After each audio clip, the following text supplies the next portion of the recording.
xam nañ ne épreuve de force mënu cee ñàkk.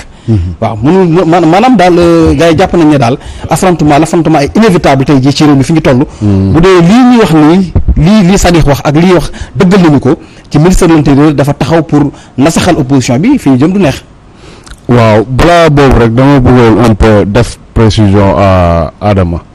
article 149 mu ngi wax liste au pluriel mais ban liste lay wax liste nationale moo fi am ak liste départementale donc bu ñu nee pluriel c'est normal ay liste ñooy dem muy leneen li nga xamante ne nii du logique nee na bu ñu demee ba amatuñu ku ñu remplacer dañuy demaat ay élections dans 3 mois. ok ban article non waxal ban article ma dem ci article bi non boo waxee article bi rek ma dem ci code bi waaw non 149 nga wax saako ma xool ko waxal numéro bi doo ko wax léegi li ma bëgg a wax Mass loolu logique sax moo ko nanguwul logique moo ko nanguwul par exemple waaw Adama may ko mu daaneel tamit ñëwal maam Biram ma ne logique moo nanguwul loolu logique xel rek bu ñu demul sax xool code bi lan la wax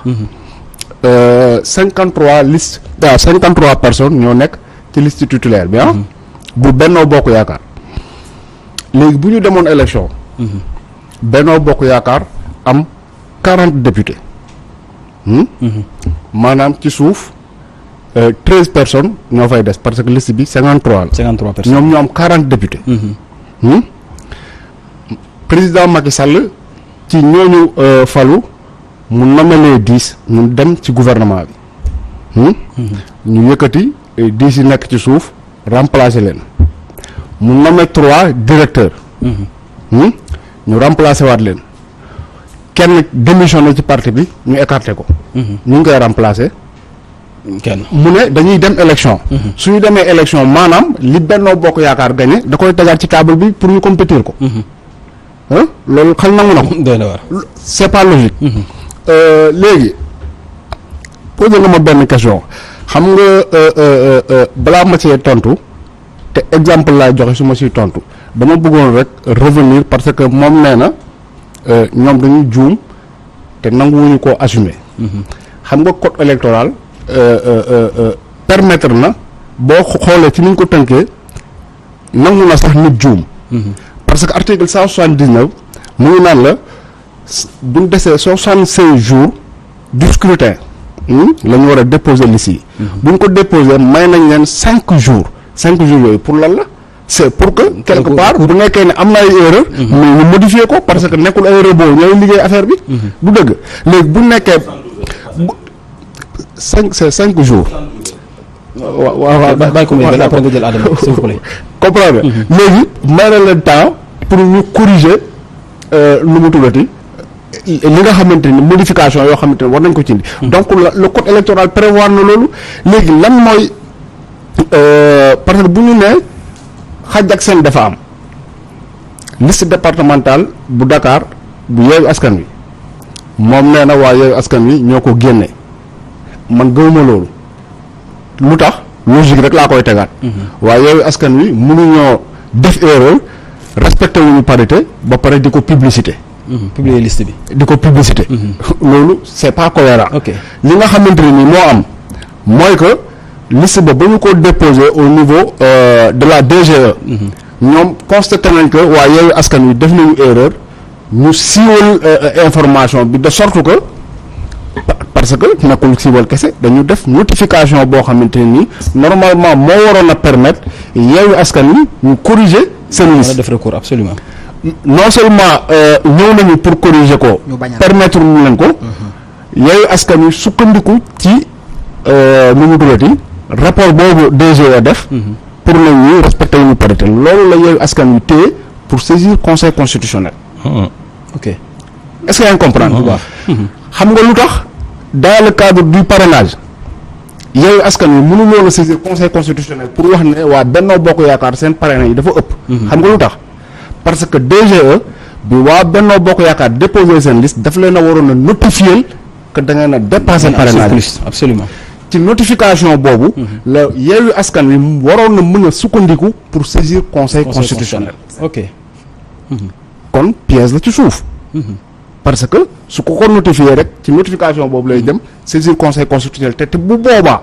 conseil constitutionnel en 2019 mënul wax ne Gakou yow xaaral pour mu gën a leer sax parce que Adama daf ko werante léegi. mooy jurisprudence Malick Gakou bu 2019 bi ah. très bien. ok ci surplus de J'ai dit ce que Gakou a dit. ok d'accord ce qu'a dit la conseil J'ai constitutionnel. dit ce qu'a dit Gakou. Gakou déposé na parrainage am wala déposé wul parrainage am. d'accord léegi nañ bàyyi Mame Birame daaneel après. Gakou déposé na parrainage. ok Adama nañ bàyyi Mame Birame. On a vérifié ses parrainages. ok s'il vous plaît Adama. ñëwul bi Mame Birame. mu ne Malick Gakou dañ doon laaj une liste de 67 842 parrains. mu déposé 66 820. conseil constitutionnel ne que ce dépassement suffit pour rendre sa candidature irrecevable. loolu conseil constitutionnel moo ko wax léegi bu nekkoon ne Benno Bokk Yaakaar DGE notifié na leen ne yéen seen parrains yi dafa ëpp.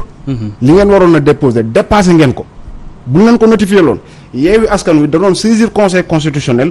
pour mu wax li mu waxoon ba kaawu Malick Gakou teewee. ok mais parce que conseil constitutionnel. non Adama man maay wax non après nga jël sa parole sànq ba léegi yaa ngi fi wax yoo xam ne d'accord ma mais dama toog déglu la. xam nga sànq wax da ngay def de la manipulation c'est comme si yow yaa c'est comme si yow Yewwi nga gis loolu. voilà nga gis loolu. mais dans tous les cas laisse-moi développer su ma paree nga jël la parole nga wax lu la neex. continuer. ok mais quand même bul ma déranger léegi li ma wax mooy que bu nekkoon ne DGE def notifié nañu Benno Bokk Yaakaar que seen parrain yi dafa ëpp Yewwi Askan Wi dañ doon sukkandiku ci notification boobu pour saisir conseil constitutionnel. te soo seetloo conseil constitutionnel ci décision bu mu rendre.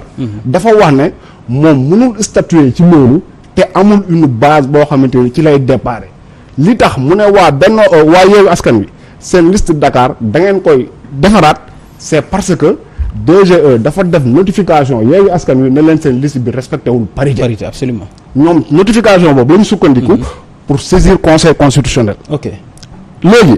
te DGE deful notification bu jëm ci Benno Bokk Yaakaar surplus boobu. très bien. DGE a rejeté la liste départementale de Dakar ñu def recours Yewwi. ok d'accord c'est comme ça defuñu dañ ko rejeté mu ngi ci jurisprudence moom mu ne rectifié. ok notifié wuñu dañ ko rejeté. mais Adama sois courtois un peu bàyyi mu daaneel ñëwal. la précision elle est importante. waaw mais s'il vous plaît bàyyi mu daaneel rek. xam nga li muy wax nii. waxu terre à terre la. parce que bu ñu nee dañ koo rejeté mais il faut ñu wax la ci lan la nu mu tuddati ñu ne la. comment ça s'appelle ñu notifié la wax la ne dañ koo rejeté. xanaa ñoom duñ ko rejeté ba pare toog seen bureau rek waxtaan ne rejeté nañ liste bi. croiser les bras il faut ñu bind kayit ne rejeté nañ liste bi. loolu laa lay wax notifié Adama il faut nga déglu. affaire bi du parparloo li ñuy wax ci logique lañ koy teg. déedéet tegoo ko ci logique yow. waaw après nga teg yow ci logique. sénégalais ñoom dinañ àtte. très bien léegi man depuis le début avant même processus bi du commencer. laa ne élection yi c'est joué d'avance ñett laa ko teg. kan mooy organiser élection yi. ministre de l'intérieur. code électoral. waxul ministre de l'intérieur. ministre chargé des élections. te loolu nag. mu nekk processus boo xamante ne nii bu yàgg la avant Sénégal di am loolu xeex bu ne xeex nañ ko fii pour que ñu mujj am quelqu'un boo xamante ne nii jàpp nañu ne c'est une personnalité neutre bu organiser élection yi dina nekk arbitre boo xamante ni bu ñuy dugg ci terrain bi ñëpp dinañu am confiance que ne ku ne mën naa gagner. absolument loolu xeex bu métti la ba 2012 Macky Sall defe naa xeex bi ci gën a métti yaakaar naa kàddu gi ci gënoon a rëy moom moo ko doon yëkkati ne Ousmane Ngom xam na ko au niveau du PDS il n'est pas question que muy organiser présidentielle 2012. moom moo ko fi wax loolu yàggul dara. léegi bu ñu toogee ba 10 ans après léegi ñu ne ministre chargé des élections boobu noonu acquis démocratique la woon de mais tegg nañ ko teg ko fële ki nga xamante ni mooy gérer élections yi te loolu xam nga kan moo ko njëkk a dénoncé. Abdou Latif Coulibaly décembre 2012 mu ngi def grand jury RFM Abdou Latif Coulibaly mu toog mu ne nomination Mbaye Ndiaye c'est un scandale parce que Mbaye Ndiaye ak nu mu taqee ci APR waruñu ko nommer ministre de l'intérieur te booba dañu jógee juste une transition boo xamante ne nii dañu jóge ci élection yoo xamante ne nii ministre chargé des élections Cheikh Gueye moo ko organisé deuxième alternance am ñu def premier gouvernement Macky Sall nommé ministre de l'intérieur Mbaye Ndiaye. ok mu nekk un premier problème. c'est évident qu'on peut pas être juge et partie loolu moom c'est clair. mais li ci gën a doy waar. Aly Ngouille Ndiaye wax na ko en 2017. nee na je vais me débrouiller pour que ñiy votel Benno Bokk Yaakaar jot seen carte d'identité ñi si des xaw ma. boobu rek déjà ça montre que. kii nga xamante ne mais Mame Birame bu fekkee d'accord bu fekkee ne tey jii même bu fekkee ne ministère de l'Intérieur dafa fort. mais conseil constitutionnel ñu ngi xaar ci moom mu àtte dëgg. waaw loolu laa lay wax dama ne la ñett ñoo seq élection yi ki koy organiser ki koy superviser ak ki koy àtte. ñett yooyu yëpp amul benn boo xamante ni pour man crédible na. parce que expliqué naa la léegi DGE ça devient grave donc. expliqué naa la léegi DGE.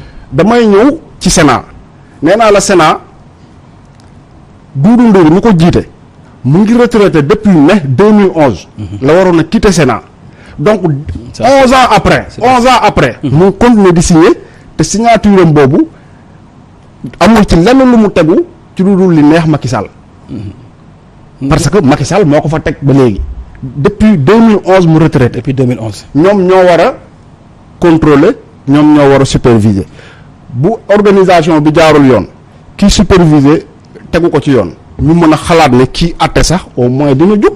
ok mais foofu noonu xaaral ma wax la samay réserve foofu. li tax ma am foofu ay réserve li tax ma am foofu ay réserve xam nga président de la république nommé na bu yàggul dara ay magistrats pour ñu mottali ñi nga xamante ni ñoo nekkoon conseil constitutionnel te ñu am ku ci génn àdduna ak kenn koo xamante ni nii mënatuñ ko war remplacer. absolument xam nga kan moo leen remplacer.